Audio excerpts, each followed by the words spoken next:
Welcome back to another episode of Tips and Tricks with your favorite instructor, Instructor Shelton. Today on our HBCU Connect, we have Miss Pernella Deams. Thank That is you. How are actually you doing, Miss Dr. Pernella? Deams. I'm doing well. Thank you for having me on here this morning.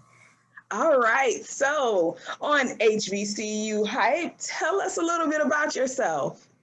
Okay, well, I am Dr. Pernella Rowena Deams, and I currently serve as the Interim Vice President for Student Engagement and Campus Life at Kentucky State University. I call myself a HBCU Enthusiast and Advocate by way of being a two-time alum, undergrad at Southern University and A&M College, double major in psychology and sociology. Along the way, I got my master's from University of Southern Mississippi, but my doctorate is from Tennessee State University. Their doctorate in counseling psychology, one of only two HBCUs to have an APA accredited PhD program in counseling psychology. And then Kentucky State is my fourth HBCU where I've worked at. I worked at Tennessee State while I was in graduate school. Nice. Then Grambling State University, then Talladega College, and then now at Kentucky State University. Oh my goodness, I love that. That's a wealth of information. Like, I should have had you on a long time ago for all the HBCU knowledge. All right, so first question, let's dive right on in. What do you love about HBCU culture? Oh, so I guess it's one of those things that it's like what's not to love. I love the richness of the experience. I love seeing professors who look like me. I like being one of those professors who are portraying the image of what you're trying to strive for and reach for.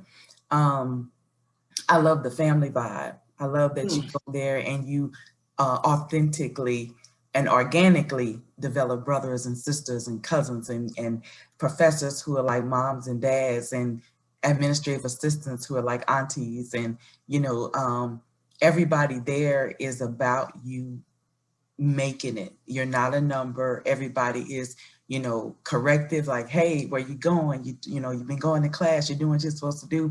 And so you're not just a number. And not only do people know you by your name, they may know you by your nickname. They know where you're from. That's Mary from Detroit, or that's Sam from Florida. So it's an authentic experience, it's a family experience, and it naturally flows.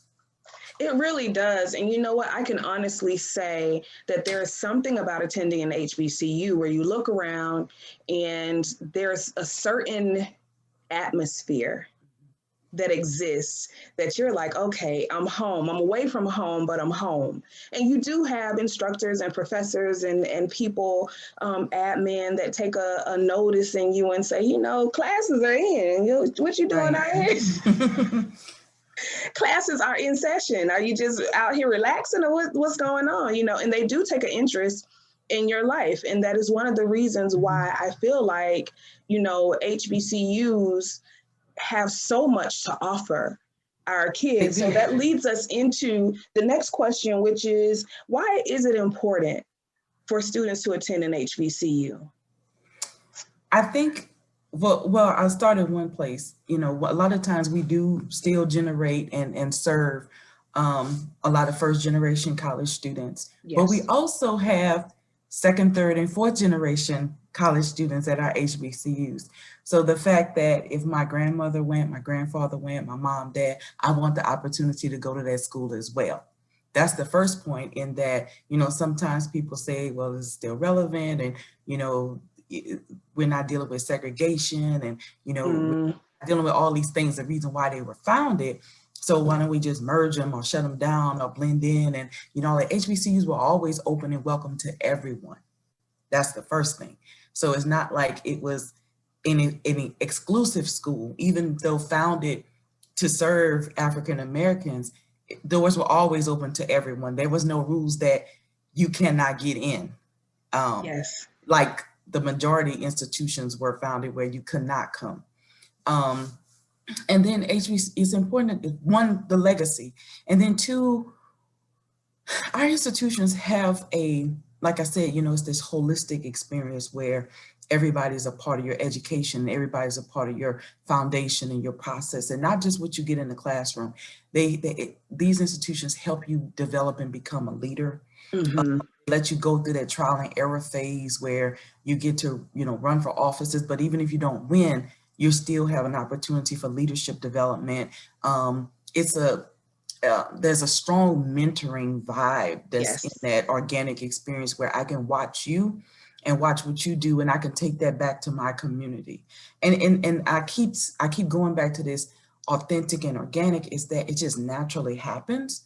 Whereas some, places will create a Black cultural center or a Black union or something like that. That you walk in there, you're in the full vibe of the culture already at an HBCU. Yes, and you know what? You're so right, because I can remember, I'm not gonna say any names, but there's another school that's not too far from Florida A&M University. And I can remember having friends that attended that university, and they were like, oh, we have, our Black Student Union. And I was like, oh, okay, I think that's cool. And, I went on the campus, and it was just such a different atmosphere and such a different vibe. And it almost seemed as if they were separate and apart from the actual university. It didn't at all seem cohesive. It didn't at all seem supportive. It seemed as if they existed on their own sphere, instead of existing as part of the general population of the school. So for me, that vibe was so different, because I was like, when I go on my campus, I feel like I'm part of the campus. Like my presence there matters. Yeah. And it definitely made an impact on me in terms of, okay, my presence matters when I go to this school. So I thank you so much, because it is important. All right. So, and I just want to just kind of slide in that I believe we belong in all spaces. African Americans belong in all spaces, and I think that I do know that some people choose other institutions for whatever reason, and I think you fit in where you fit in, but what we get from the HBCU is it to me, like, again, it just flows really naturally. It just flows really naturally. But at the same time, I believe you should fight for those centers and the space wherever you are. Yes. Yeah. All right. And that leads us into the next question, which is, how do we find validation?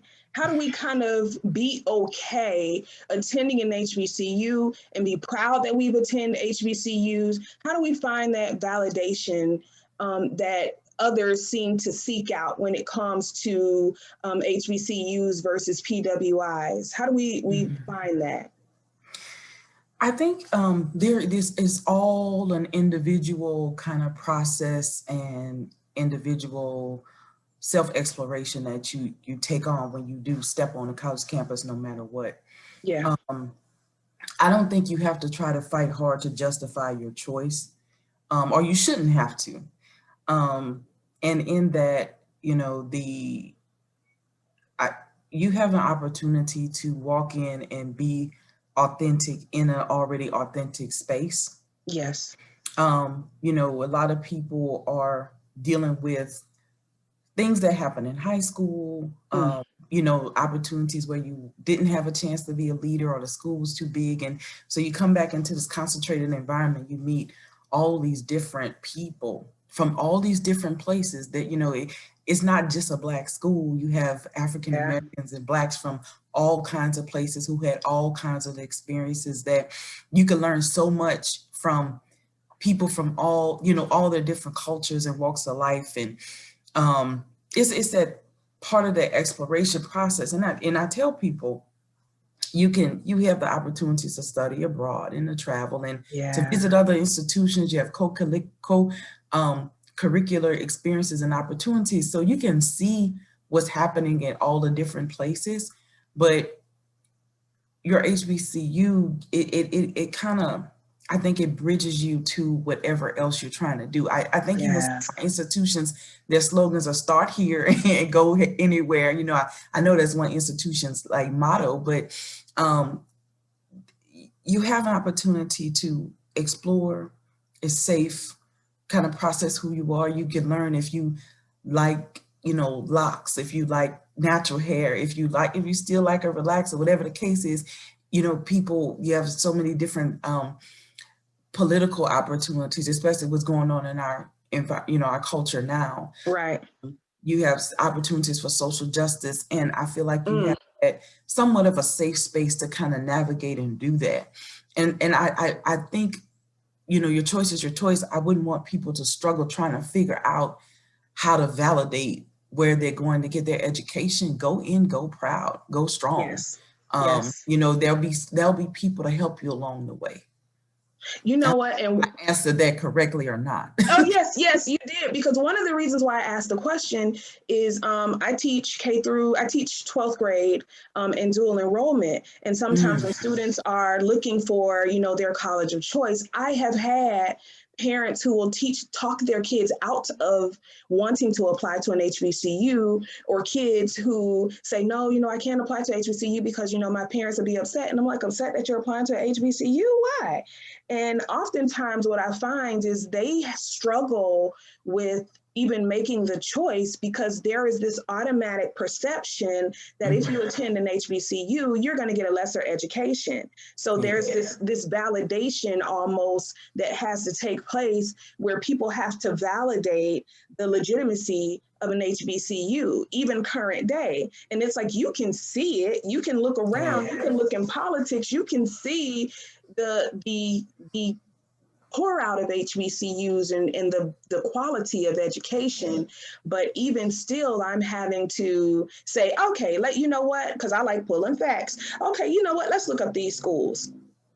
Let's look up, because if it's not the right school or the right program for you, then by all means, don't apply to that school. But let's just look. And what I'm finding is, as I educate them and I pull numbers and I pull programs and I pull PhDs and I pull masters and I pull these, and then they're like, oh, I didn't know that school had that. Oh, I didn't know that offered that. So I'm constantly in the mode of validating the legitimacy of HBCU. So I just kind of throw that question in, because I feel like it's something that I almost have to do all the time. I don't have to do with other institutions. So I guess my own personal, reflection on that is, when I went to college, I only applied to one school for undergrad, and it was Southern University, and that's where both my parents graduated from. And I was happy and okay, and part of it was my guidance counselor was an African-American male who also had gone to an HBCU. He knew how to give me that opportunity, but I was going to do it anyway because it was in the household. But my daughter is third generation HBCU. She is currently at Xavier University in Louisiana. Nice. And she was in high school International Baccalaureate Scholar. And a lot of people told her, why would you go to an HBCU? You're wasting your education, what you learned. And, I'm glad I was the buffer. Xavier was her first choice. She did apply to other institutions, but Xavier was her first choice. And what it is when she walked in there, they whipped her butt. She needed that IB chemistry to get through chemistry at Xavier. She needed that IB psychology to get through psychology stats at Xavier. And so now she has an opportunity to actually, as an undergrad student, teach statistics, because what that HBCU nurtured from what she got in high school. And so I always say, yes, I think people do kind of the short end. There's such a variety. There's there's over 100 HBCUs, and this one in your state may not be your choice, but there's another one there. There's another opportunity. And I think people who may not have that generational influence, or they just hear the stereotypes about HBCUs, they miss out on the opportunity, or they're getting fed the wrong knowledge and wrong information. Ooh, that says a lot about that missing out. I know a couple people that's like, dang, I should have went. I should have went. They missed out. You missed it. You missed the boat. All right. So how I like to end HBCU Hype is your band song. Look, I'm going to get you in trouble. So may as well go ahead and get to it. So whatever HBCU that hear you, they like, you know what? I can't believe. So what is one of your favorite band songs? So I get, if I can call it that, I like Neck, but if I could say, I really like the what is it? I'm so glad, because you could put any institution at the back of it. So I'm so glad I went to SU. I'm so glad I went to TSU. I'm so glad I work at KSU. I'll go with the I'm so glad version. Yeah. Okay, let's see. I'm so glad. Let me put in TSU. Because I think they are on. Yeah, they do that one a lot. They do that one, but SU does it too. Let me see if I can. Yeah, that's it.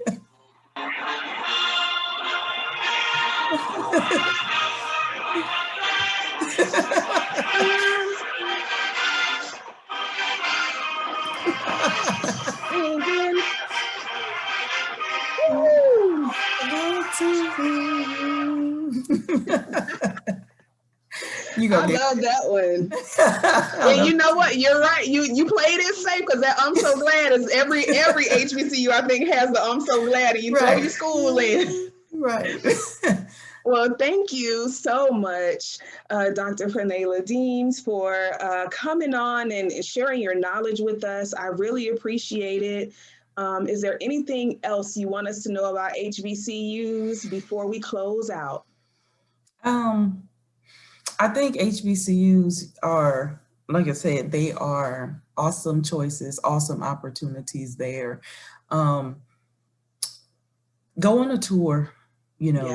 Some of them have virtual tours, but go on a tour, go on a scheduled tour, go on an unscheduled tour. Talk to the students, talk to the faculty, talk to the staff. Bring your 8th graders around so they can see it. Yeah. Start in that early space. Walk around the campuses, talk to people, ask questions. But like I said, you could probably do virtual tours first and start there. But just remember that they're greats. You have so many greats at, that come out of HBCUs, the W.B. Du Bois, the Mary McLeod Bethunes, and then even the current, there's so many current greats that are doing phenomenal things, Kamala Harris, and so many others who, a lot of the hidden figures who have set the foundation and have, really took that HBCU experience and built this nation. Wow, that's a mic drop moment. Built this nation. Y'all better listen in. All right. This has been another episode of HBCU Hype with instructor Danielle Shelton and Dr. Pernella Deams. Bye.